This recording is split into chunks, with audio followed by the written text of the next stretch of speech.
بسم اللہ الرحمن الرحیم۔ السلام علیکم، کیسے ہیں آپ لوگ؟ ٹھیک ہیں؟ غالب صاحب کی ایک بہت ہی مشہور زمانہ اور ایک زبردست غزل کے ساتھ ایک دفعہ پھر رضوان احمد خان حاضر ہے۔ غزل کا عنوان جو ہے وہ ہے ہوس کو ہے نشاط کار کیا کیا، ہوس کو ہے نشاط کار کیا کیا، نہ ہو مرنا تو جینے کا مزہ۔ مشکل الفاظ ایسا جس میں ہوس خواہش کو کہتے ہیں، شدید آرزو کو کہتے ہیں۔ یہاں پہ جو مراد ہے وہ بیسیکلی انسانی خواہشات کی، ہیومن ڈیزائرز کی بات ہو رہی ہے۔ ہوس سے یہاں پہ مراد ہے۔ ہوس ایک ہی معنوں میں مت لیا کریں ہمیشہ۔ نشاط کار، نشاط خوشی کو کہتے ہیں، کار کاموں کو کہتے ہیں۔ تو نشاط کار یعنی کام کرنے کی خوشی، کسی عمل کی لذت کو بھی کہہ سکتے ہیں نشاط کار۔ کسی ایکٹیویٹی میں کوئی مزہ آ جائے آپ کو تو نشاط کار، اس کام سے یہ مزہ آیا۔ تو سادہ سا مطلب تو یہ اس کا یہی ہے کہ بھائی اگر انسان کی خواہشات ہی اسے مختلف کاموں اور جو ایکٹیویٹیز ہوتی ہیں نا انسان کی، جو خواہشات ہوتی ہیں، ڈیزائرز ہوتی ہیں، اسے ڈفرینٹ ایکٹیویٹیز میں اسے مزہ آتا ہے ان خواہشات کے پس منظر میں۔ یعنی اگر زندگی میں موت یا انجام کا احساس نہیں ہو تو پھر جینے کا مزہ ختم ہو جائے گا۔ یعنی زندگی کی اصل جو خوبصورتی ہے اس شعر میں جو غالب فرما رہے ہیں وہ اس کے محدود ہونے اور فانی ہونے میں ہے۔ یعنی اس زندگی کی اصل خوبصورتی ایکچولی اس شعر میں غالب، میرے خیال میں، میرے ناچیز خیال میں، اس شعر میں غالب زندگی اور موت کے جو بٹوین جو ریلیشن ہے، باہمی جو تعلق ہے، اس کو ایک نئے اینگل سے پیش کر رہے ہیں۔ وہ فرماتے ہیں کہ انسان کے اندر جو بے شمار خواہشات ہیں اور جو کچھ کر گزرنے کا جذبہ موجود ہے، نشاط کار یعنی کہہ سکتے ہیں آپ، اس کی اصل وجہ زندگی کا ٹیمپریری ہونا، زندگی کا عارضی ہونا۔ اگر انسان کو یہ معلوم ہو جائے کہ اسے کبھی موت نہیں آئے گی تو اس کے اندر سے وہ جو اسٹرگل کا جو جذبہ ہے، وہ جو پیشن ہے اندر، وہ ختم ہو جائے گا۔ جد و جہد کا مادہ ہی ختم ہو جائے گا اگر انسان کو یہ معلوم ہو جائے کہ اسے کبھی موت نہیں آئے گی۔ اس شعر میں ایک اور نہایت دلکش پہلو یہ ہے کہ غالب انسان کی بے قراری کو زندگی کی اصل روح قرار دیتے ہیں۔ وہ یہ سمجھاتے ہیں کہ انسان ہمیشہ اس لیے متحرک رہتا ہے، موٹیویٹ رہتا ہے کیونکہ اسے وقت کے گزرنے کا احساس ہوتا ہے کہ یار وقت بیت رہا ہے، عمر جا رہی ہے، یہ بھی کر لوں، یہ بھی کر لوں، یہ بھی کر لوں۔ اور یہی احساس جو ہے اسے خواب دیکھنے، محبت کرنے، نام پیدا کرنے اور کچھ بھی حاصل کرنے پر بھی آمادہ کرتا ہے۔ اگر انسان کو یقین ہو جائے کہ اس کے پاس وقت کی کوئی کمی ہے نہیں، لامحدود ٹائم ہے اس کے پاس، تو پھر بھائی جلدی کس بات کی؟ اور کسی خواہش کی شدت بھی اور کسی لمحے کی قدر بھی شاید باقی نہ رہے۔ انسان ہر چیز کو ظاہر ہے بعد میں پر ڈال دے گا، بھائی بعد میں کریں گے، یہ ابھی تو ٹائم ہی ٹائم ہے۔ تو زندگی حرکت کے بجائے ٹھہراؤ کا شکار ہو جائے گی۔ تو غالب اصل میں یہی کہنا چاہتے ہیں کہ زندگی خوبصورتی جو ہے وہ اس کی محدودیت میں ہے۔ جیسے شام کا ڈھلتا سورج خوبصورت لگتا ہے کیونکہ وہ ہمیشہ نہیں رہتا۔ بہار اس لیے دلکش لگتی ہے ہمیں کہ اس کے بعد ہمیں پتہ خزاں آنی ہے، تھوڑے دن کی تو بہار ہے۔ تو بہرحال اس شعر میں غالب یہ فرماتے ہیں کہ خواہش یعنی ہوس جو ہے انسان کو ہر طرح کے کاموں میں خوشی دیتی ہے، لیکن اگر زندگی میں مرنے کا خوف یا انجام نہ ہو، اینڈ نہ ہو لائف کا، تو جینے کا اصل مزہ بھی ختم ہو جاتا ہے۔ یعنی اگر کسی کھیل میں ہارنے کا خطرہ نہ ہو، غالب بھی فرماتے ہیں، تو جیتنے کی خوشی بھی کم ہو جاتی ہے۔ تو خطرہ اور انجام ہی اصل میں زندگی کو معنی دیتے ہیں۔ اینی ویز اگلا شعر دیکھتے ہیں۔ تجاہل پیشگی سے مدعا کیا، کہاں تک اے سراپا ناز کیا کیا، تجاہل پیشگی سے مدعا کیا، کہاں تک اے سراپا ناز کیا کیا۔ مشکل الفاظ کے معنی دیکھ لیتے ہیں۔ پہلے تجاہل کہتے ہیں جان بوجھ کر انجان بننے کو، جسے ہم ڈیلیبریٹ اگنورینس کہہ سکتے ہیں، تجاہل۔ اور پیشگی تو سمجھتے ہیں آپ ایڈوانس پہلے سے، لیکن جان بوجھ کر پہلے سے ہی یہاں مراد ہے۔ تجاہل پیشگی، جان بوجھ کے انجان بننا، پہلے سے ہی انجان بن جانا، deliberate ignorance, planned deliberate ignorance, تجاہل پیشگی۔ مدعا آپ جانتے ہیں مقصد کو کہتے ہیں، مطلب ارادے کو بھی کہتے ہیں۔ اور کیا، یہاں پہ جو کیا ہے وہ کیا کچھ، کتنے انداز، کتنی باتیں، تکرار کے لیے ہے، بیسیکلی زور کے لیے، پش کرنے کے لیے اپنے اس بات کو۔ اور سراپا ناز جو ہے وہ بیسیکلی مکمل طور پر ناز و ادا والا کوئی شخص ہو، بہت زیادہ ناز کرنے والا محبوب ہو، سر سے پاؤں تک نخرہ ناز دکھانے والا جو محبوب، سراپا ناز، سر سے پاؤں تک ناز، نازکی۔ تشریح ہے اس کی مختصر یہ کہ غالب اپنے محبوب سے مخاطب ہیں اس شعر میں، جو جان بوجھ کے تغافل اور بے نیازی کا مظاہرہ کر رہے ہیں۔ وہ پوچھ رہے ہیں کہ بھائی آخر اس دانستہ بے خبری کا مقصد کیا ہے؟ تجاہل پیشگی سے مدعا کیا، اس کا کیا مطلب ہے؟ مدعا کیا، کہنا کیا چاہتے ہو؟ تو محبوب سب کچھ جانتے ہوئے بھی جو انجان بن رہا ہے، یہ رویہ عاشق کے لیے تکلیف دہ ہے. اور اس پہ غالب سوال کرتے ہیں کہ اے سراپا ناز، تم کب تک اور کہاں تک اس طرح کی ادائیں دکھاتے رہو گے؟ اصل میں یہاں پہ غالب محبوب کی فطرت کا تذکرہ کر رہے ہیں کہ وہ اپنی خوبصورتی اور ناز و انداز کے غرور میں اس قدر غرق ہے کہ اسے عاشق کی تڑپ کی پرواہ ہی نہیں ہے. کیا کیا کی تکرار اصل میں اس بات کی طرف اشارہ ہے کہ محبوب کے پاس ستانے کے بے شمار طریقے ہیں، لیکن شاعر یعنی کہ غالب ان سب طریقوں سے واقف ہے، مگر پھر بھی اس بے رخی کی وجہ دریافت فرما رہے ہیں. اب اس شعر کو غالب کے بڑا خوبصورت شعر ہے، تجاہل پیشگی سے مدعا کیا، کہاں تک ہے سراپا ناز کیا کیا. اس شعر کا ایک اور اینگل دیکھتے ہیں. میرے خیال میں غالب یہاں صرف محبوب کی اگنورنس، بے اعتنائی کا شکوہ نہیں کر رہے ہیں، بلکہ انسانی نفسیات کی ایک گہری حقیقت کو بھی بیان کر رہے ہیں. بعض اوقات انسان محبت میں ڈائریکٹلی انکار سے زیادہ امید دلانے والی بے رخی جو ہوتی ہے اس سے اذیت زیادہ محسوس کرتا ہے. تو محبوب کی جو اگنورنس ہے وہ دراصل ایک سائلنٹ پلے ہے نا، جہاں وہ سب جانتے ہوئے بھی لا علم بن جاتا ہے تاکہ عاشق کی وابستگی اور بے چینی کو سسٹین کیا جا سکے. تو غالب یہ فرمانا چاہتے ہیں کہ محبوب کی یہ ادا محض بے خبری نہیں ہے، بلکہ اپنی اہمیت کا احساس دلانے کا ایک طریقہ ہے. جب کوئی شخص جان بوجھ کر نظر انداز کرتا ہے تو دراصل وہ اپنی طاقت اور اثر کو اور نمایاں کرتا ہے، اور عاشق اسی کشمکش میں مبتلا رہتا ہے کہ شاید اگلے لمحے توجہ مل جائے، اور اس انگیجمنٹ کی وجہ سے اس کا دورانیہ، اس کا پیریڈ جو ہے نا وہ بڑھتا رہتا ہے. تو یہ شعر میرے خیال ہے محبت کے اس مرحلے کی تصویر ہے جہاں لفظوں سے زیادہ خاموشی بولتی ہے.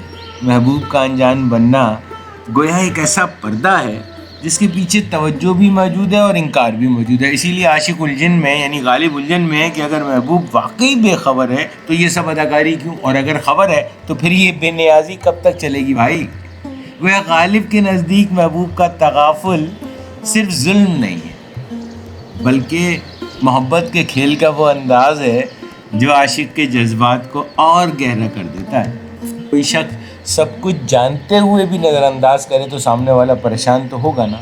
تو اصل میں یہ شعر محبوب کی اگنورنس پر ایک سوال ہے کہ تجاہل پیشگی سے مدعا کیا، کہاں تک اے سراپا ناز کیا کیا.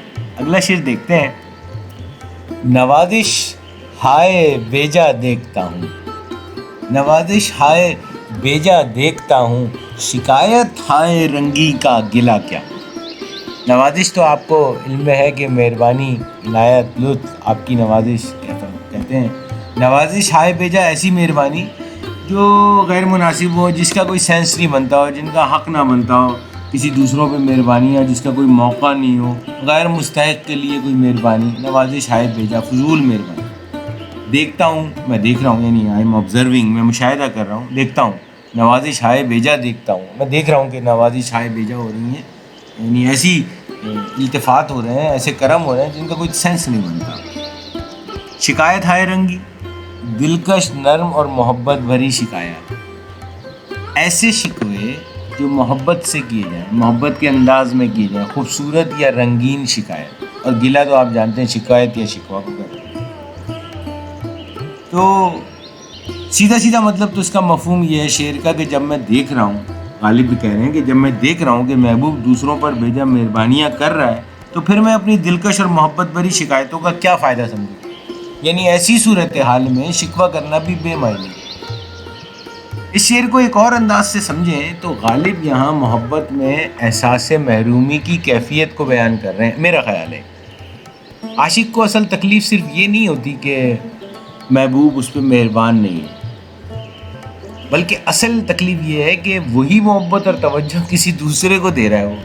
تو انسان اکثر اپنی تکلیف اس وقت اور زیادہ شدت سے محسوس کرتا ہے جب وہ اپنی محرومی کو دوسروں کی خوش نصیبی کے مقابلے میں دیکھتا ہے. کسی کے پاس گھر نہیں ہے، کوئی بات نہیں، لیکن جب وہ دوسروں کے پاس اچھے اچھے گھر دیکھتا ہے یا کسی کے ساتھ ملنے جاتا ہے، کسی سے بات چیت ہوتی ہے اور اس کا گھر دیکھتا ہے، تو وہ لاشعوری طور پر اس تکلیف کو زیادہ شدت سے محسوس کیا۔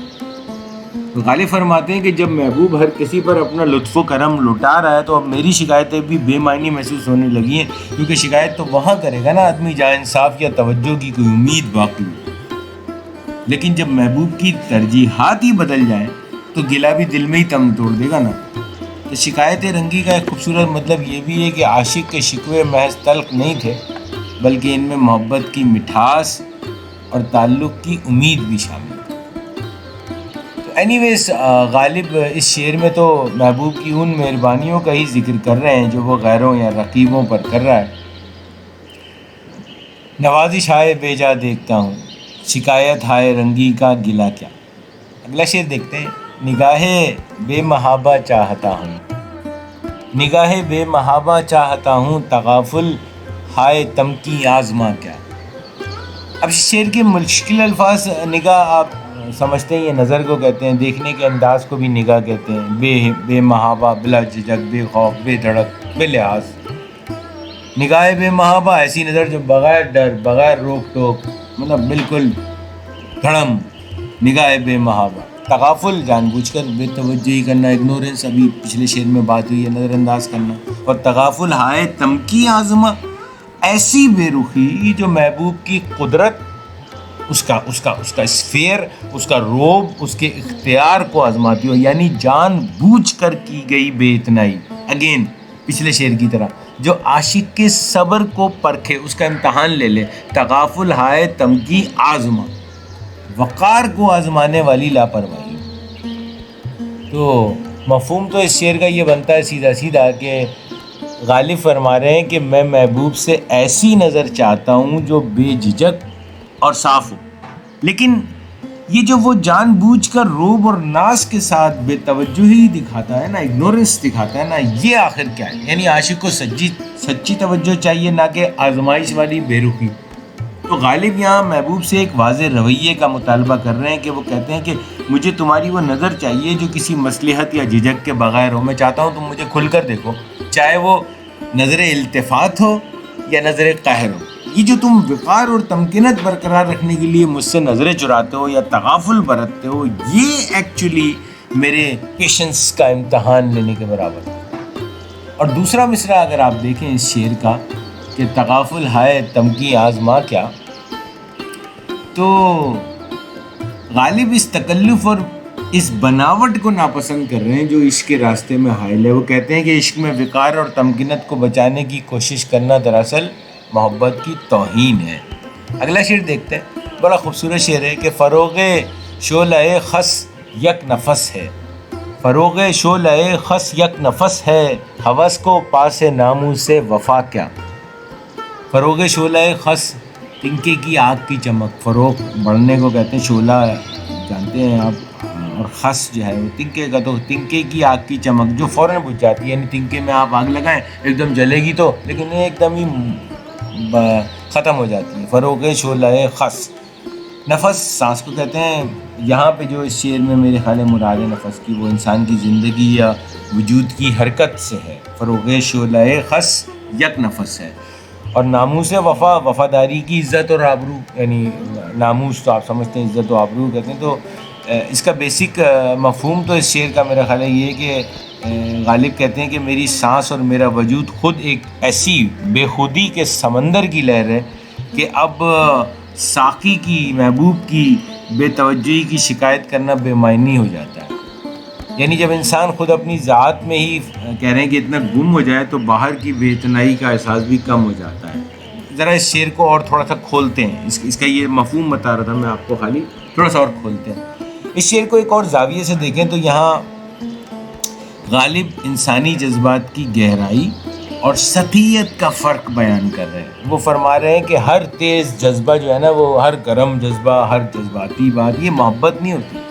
بعض جب جذبات ابتدا میں بہت شدید اور چمکدار محسوس ہوتے ہیں مگر وقت کے ساتھ ساتھ بجھ جاتے ہیں، تو وہ فروغ شعلہ جس سے جو خس سے جو مراد لے رہے ہیں وہ یہی ہے کہ پہلے تو جذبات ایک دم تیزی سے نظر آتے ہیں لیکن وقت گزرنے کے ساتھ بجھ جاتے ہیں۔ جیسے خوش تنکے میں آگ فوراً بھڑک اٹھتی ہے مگر اسی تیزی سے راکھ بھی بن جاتی ہے۔ تو غالب کے نزدیک سچی محبت وہ ہے جو وقت، فاصلے، بے رخی اور آزمائش کے باوجود قائم رہے، بلکہ جبکہ ہوس وہ یہ کہہ رہے ہیں کہ یہ صرف ایک فوری کشش کا نام ہے، اس میں ٹھہراؤ نہیں ہے ہوس میں، تو یہ صرف ایک لمحاتی شدت ہوتی ہے، اس لیے ہوس میں نا سیکریفائز نہیں ہوتا، قربانی نہیں ہوتی، اور جہاں قربانی نہیں ہو وہاں وفا کی عزت بھی باقی نہیں رہتی. تو اس لیے غالب اس شعر میں فرما رہے ہیں کہ فروغ شعلہ خس یک نفس ہے، ہوس کو پاس ناموں سے وفا کیا، جہاں قربانی نہیں ہے.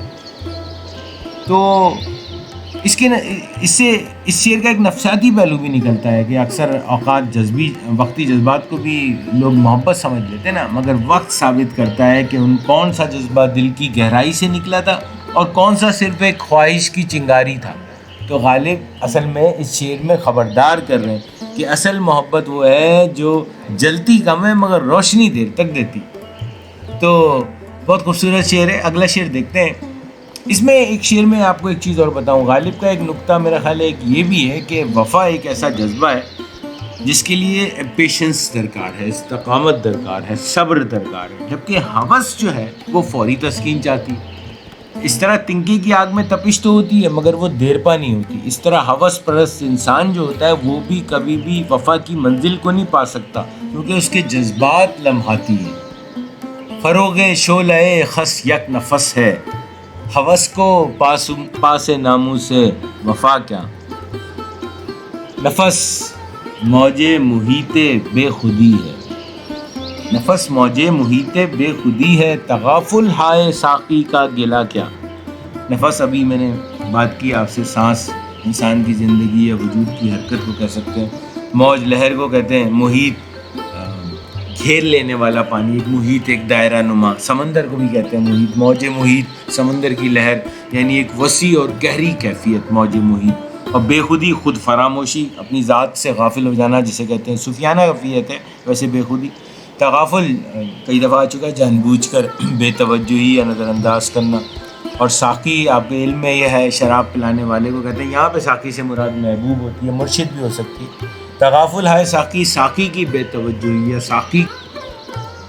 غالب اس شعر میں ایک بہت باریک صوفیانہ اور نفسیاتی نکتہ بیان کر رہے ہیں کہ انسان کا مسئلہ اکثر باہر نہیں ہوتا، اندر ہی ہوتا ہے. کہتے ہیں نا کہ اندر سے ہی سارے سلوشن نکلتے ہیں. تو وہ کہہ رہے ہیں کہ نفس یعنی انسان کی سانس خودی کے سمندر میں ایک موج کی طرح، مطلب یہ کہ انسان کا اپنا وجود جو ہے نا وہ اس کی اندرونی پوری کیفیت ہی اس کی پوری دنیا بن جاتی ہے.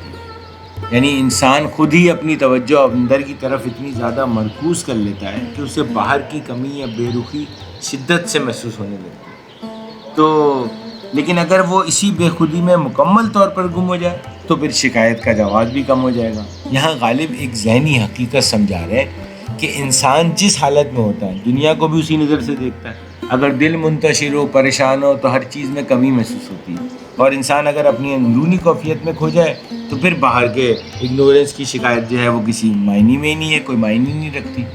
تو غالب اصل میں اس شعر میں یہ بتا رہے ہیں کہ انسان کی سانس خودی کی ایک موج ہے، اور جب انسان خود میں ڈوبا ہو تو ساقی کی بے توجہی کا کیا شکوہ. جب ہم اپنی دنیا میں کھوئے ہوں تو دوسروں کی توجہ کی اتنی فیلنگ نہیں آتی. بے خودی میں یعنی شکوہ جو ہے وہ بے معنی ہے. دوبارہ پڑھتے ہیں اس شعر کو اس تشریح کے بعد کہ نفس موج محیط بے خودی ہے تو تغافل ہائے ساقی کا گلہ کیا. کی لاپرواہی یا محبوب کی لاپرواہی اور گلہ شکایت یا شکوے کو کہتے ہیں. یہاں میں اس غزل کی طوالت کو دیکھتے ہوئے اس کو ہم 2 حصوں میں تقسیم کر رہے ہیں. آج تک کے لیے اتنا کافی ہے، اور پھر ہم اس کے باقی جو اشعار ہیں ان کی اگلے ویڈیو میں تشریح کرنے کی کوشش کریں گے انشاءاللہ. اور مجھے امید ہے کہ یہ میری یہ کاوش آپ کو پسند آئی ہوگی، اور اگر پسند آئی ہے تو اس چینل کو سبسکرائب نہیں کیا ہے اب تک تو سبسکرائب کیجئے، دوستوں میں شیئر کیجئے، لائک کیجئے. آپ کے وقت کا بہت بہت شکریہ.